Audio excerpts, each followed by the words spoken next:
How to take a spiritual bath. Before I get into this, let me just address something real quick because I already know I'm going to get a bunch of comments calling this witchcraft or demonic, and I want to make something clear first. Spiritual cleansing is biblical. The Bible speaks about using herbs, oil, and water for purification, anointing, healing. Even King David said in Psalms 51 verse 7, "Cleanse me with hyssop and I'll be clean." If spiritual baths were evil, why did God instruct Moses to use herbs and sacred oils for purification and cleansing? So before I get into it, I will leave you guys with just a few Bible verses where there's examples of this. Okay, you can screenshot it for yourself and look on your own time. So take a look for yourself. It ain't nothing new. Okay, so how do you take a spiritual bath?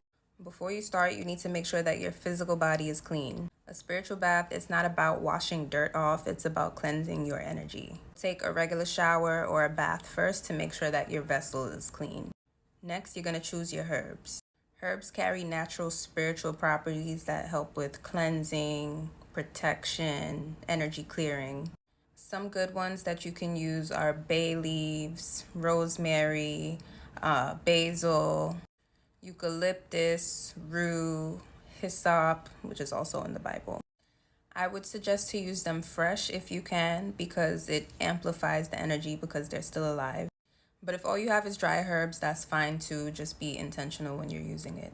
You don't have to use it all. You can use 1, 2, 3, it doesn't matter. Use whatever you feel intuitively guided to use. Next is salt. Salt is one of the strongest spiritual cleansers. It absorbs negativity and it resets your energy. When you're using salt, it has to be in its natural form. Okay, so no table salt. You can use sea salt. You can use Himalayan salt. I actually bought a box of Himalayan salt rocks off of Amazon. They look like this. It looks like crystals, but it's not. This is pure Himalayan salt, and I usually just throw like 2 or 3 in the bath. It's gonna dissolve in the water, but salt in its natural form is best. And I'd say use about like a handful of salt. Next, you can add Florida water or holy water. Let's talk about Florida water because I know some people will hear the name and immediately associate it with witchcraft, but I'm going to break it down for you. Florida water is not magic water or anything evil. It's spiritual cologne. It's been used for centuries for cleansing, protection, and just uplifting the spirit. It has ingredients that also has very strong biblical connection. Alcohol and citrus, lavender, clove and cinnamon, rose and floral extract, and essential oils and resin. If you look at the ingredients, they are things that have been used for centuries, even in the Bible. It's been used for spiritual cleansing, healing, protection.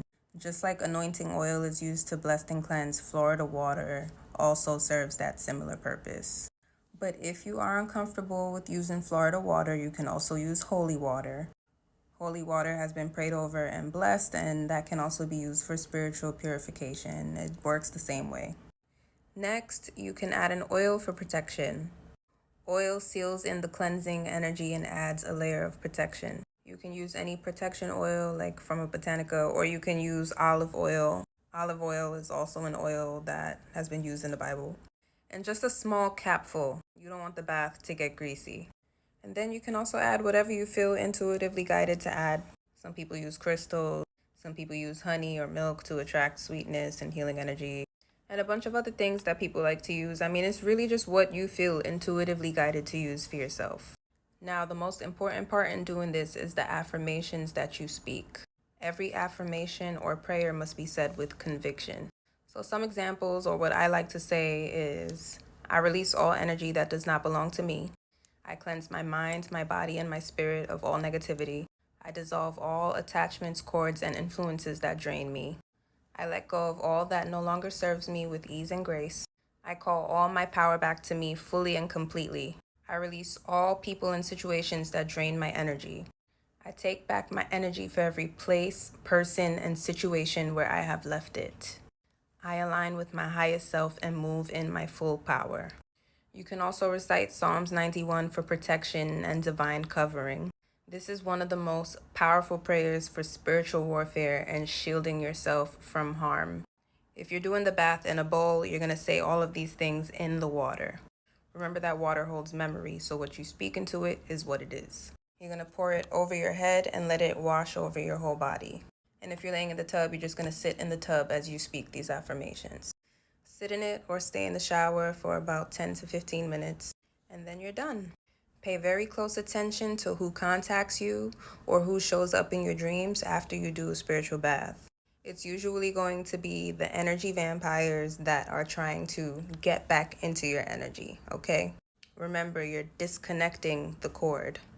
So if you do it, come back to this video and let me know what your experience is like.